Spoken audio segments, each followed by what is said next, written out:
نحمده ونصلي على رسول الكريم اما بعد اعوذ بالله من الشيطان الرجيم بسم الله الرحمن الرحيم قالت فذلكن الذي لمتنني فيه ولقد راودته عن نفسه فاستعصم ولئن لم يفعل ما آمره ليسجنن ولا يكون من الصاغرين قال رب السجن أحب إلي مما يدعونني إليه وإلا تصرف عني كيدهن أصب إليهن وأكن من الجاهلين فاستجاب له ربه فصرف عنه كيدهن إنه هو السميع العليم ثم بدا لهم من بعد ما رأوا الآيات ليسجننه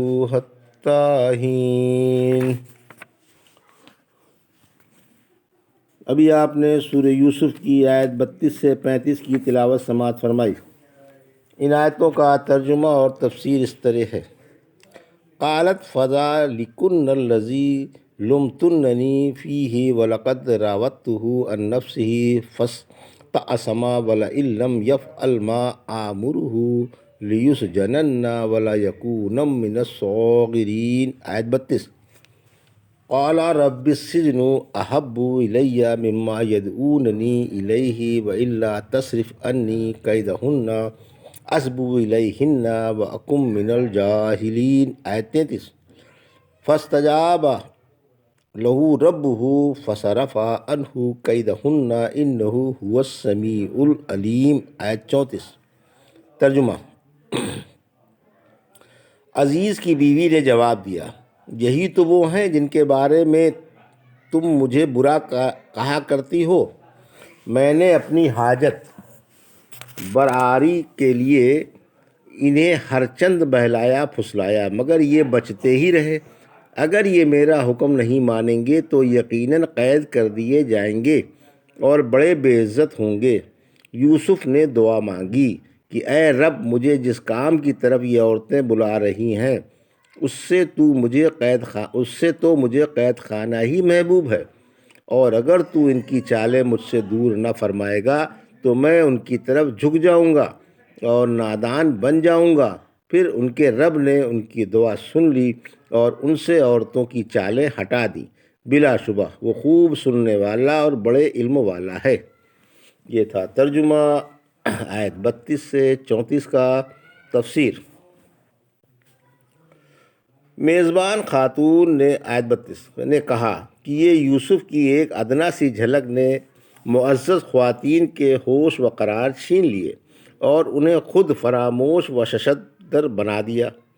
اب وہ خود ہی انصاف کریں کہ اس کا کیا حال ہوگا جس کی آنکھوں کے سامنے یہ پیکر حسن و جمال ہر وقت رہتا ہو اور جس کے چاند سے رخ انور کی بلائیں ہم وقت اس کی نگاہوں کے تار لیتے رہتے ہوں۔ آخرکار عورتوں کو اعتراف کرنا پڑا کہ آپ کا غلام انسان نہیں بلکہ ایک اونچے مرتبے والا فرشتہ ہے، ورنہ انسان میں یہ حسن و جمال اور یہ شان و کمال کہاں؟ واقعی آپ معذور ہیں اور محبت و شفیقی میں حق بجانب ہیں۔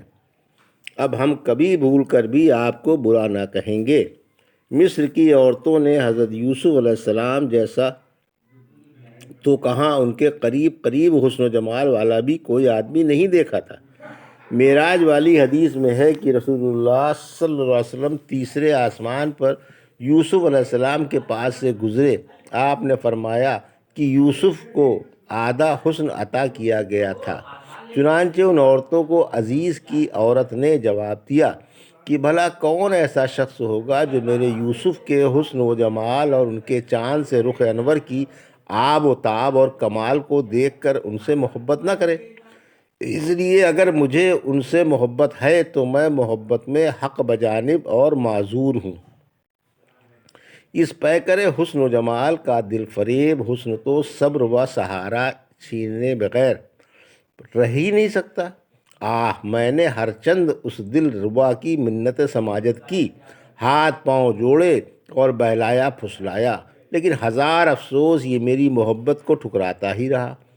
اس میں ظاہری کمال والی نفاست و خوبصورتی کے ساتھ ساتھ غضب کی عفت اور عصمت بھی پائی جاتی ہے۔ پھر جب صبر قرار کو ہاتھ سے جاتا دیکھا تو دھمکا کر کہنے لگی، یوسف اگر میرا کہنا نہ مانو گے تو میں تمہیں بند کرا دوں گی اور تمہیں ذلت کے ساتھ قید بھگتنی پڑے گی۔ آیت 33۔ بے حیائی کی زندگی سے جیل بہتر ہے۔ آپ عورتوں کے پھندوں سے گھبرائے اور اپنے مقدس ہاتھ اللہ کے آگے پھیلا کر دعا مانگی کہ اے میرے سچے آقا، عورتوں کے شرمناک ارادوں سے اور ان کی حیاسوز باتوں سے مجھے جیل خانہ ہی پیارا ہے۔ مجھے عورتوں کے فریبوں سے تو ہی محفوظ رکھ سکتا ہے۔ اے اللہ، ایسا وقت مجھ پر نہ لانا جو میرے لیے باعث ننگ و عار ہو۔ اگر عورتوں کا فریب مجھ سے دور نہ ہوگا تو کہیں ایسا نہ ہو کہ میں ان کی طرف مائل ہو جاؤں اور نادانوں جیسا کوئی حیاسوز کام کر بیٹھوں۔ آیت 34۔ حضرت یوسف کی کمال پاک دامنی۔ اللہ کے نبی کی دعا قبول ہوئی، آپ کو عورتوں کے پھندوں سے بچا لیا گیا ہے اور گناہوں سے محفوظ رکھا گیا۔ آپ کو کمال عصمت عطا کی گئی۔ آپ کی روحانیت و پاکی کے قربان کی آپ باوجود بھرپور جوانی کے، باوجود خوبصورتی و نزاکت کے اور باوجود کمال حسن و جمال کے تکمیل خواہشات کی دعوت کو ٹھکراتے ہی رہے۔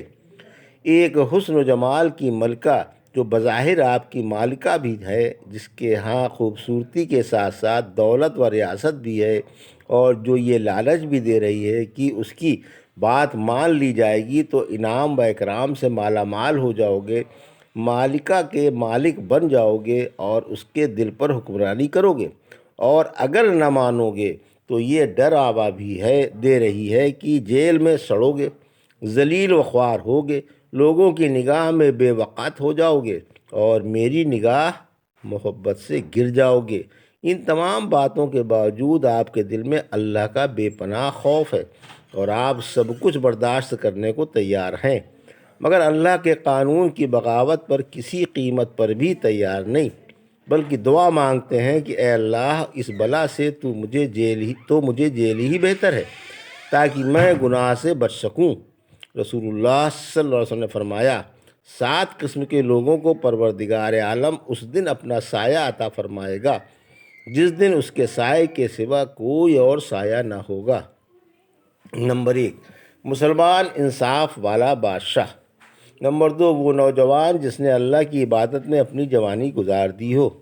نمبر 3، وہ شخص جو مسجد سے نکل کر مسجد میں آنے ہی کی دھن میں لگا رہا ہو جب تک پھر مسجد میں نہ آ جائے۔ نمبر 4، وہ 2 شخص جو اللہ ہی کے لیے باہمی محبت رکھتے ہوں، اسی کے لیے دوستی کرتے ہوں اور اسی کے لیے دشمنی۔ نمبر 5، وہ شخص جو اس طرح چھپ کر صدقہ دیتا ہو کہ سیدھے ہاتھ کے دینے کی خبر بائیں ہاتھ کو بھی نہ ہو۔